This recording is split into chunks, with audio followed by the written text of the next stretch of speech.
the beginning that you have made.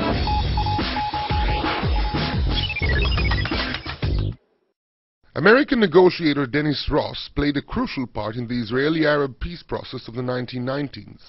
Standing with one foot in Israel and the other in the United States, how does he see the relationship between the two major Jewish populations today? Well, I think that the U.S.-Israeli relationship is something that is long-standing. It's guided as much by psychology as it is by politics and policy. It's guided by a perception of shared values, a sense that Israel is a democracy, the only true democracy functioning in the Middle East in a difficult neighborhood with difficult challenges.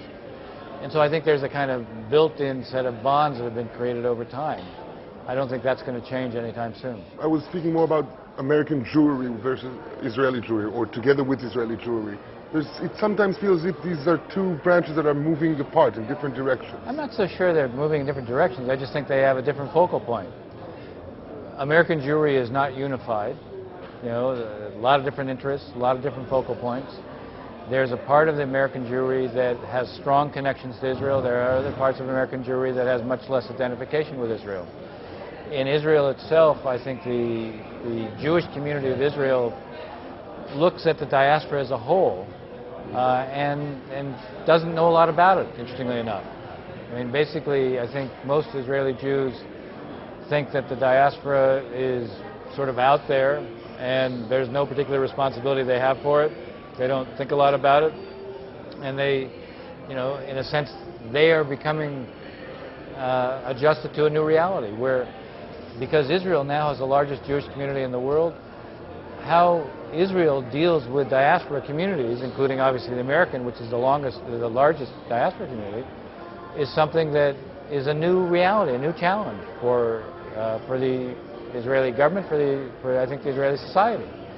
So they're going to have to begin to think, how do we learn more about the diaspora, whether it's the U.S.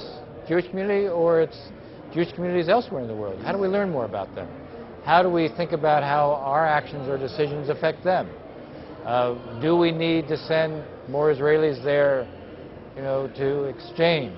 Do we need to have more young people come from there here? Do we, in a sense, have a year abroad from the diaspora in Israel? Do we have a year abroad for Israeli students in the diaspora? So there's a need to create a new understanding, a new awareness. And frankly, I think this is something that is one of the things we're trying to do with the Jewish People Policy Planning Institute. You've made your name as one of the world's top negotiators. Negotiations is all about what you are willing to give and what you must hold on to. Right. What is the very essence, the very center of Jewish identity that you cannot let go of? Not just for Israelis, but just Jewish identity in general, that is spreading in so many directions. What is the very essence? I think the core is Jewish values. Like what? Well, like the essence of Tikkun Olam, to mend the world. What has kept the Jewish people together for so long has been a strong sense of identity of how you live a Jewish life, the values you live by, how you mend the world, how you care about others. I mean, this is something that goes to the heart of what Judaism is. And to the extent to which we maintain that strong core value, I think it'll do a great deal for the future of the Jewish people. Are you personally driven by that wish for Tikkun Olam, for mending the world? Yes. Yes? Do you feel that you've had success? Not as much as I would like. I'm serious, not as much as I would like.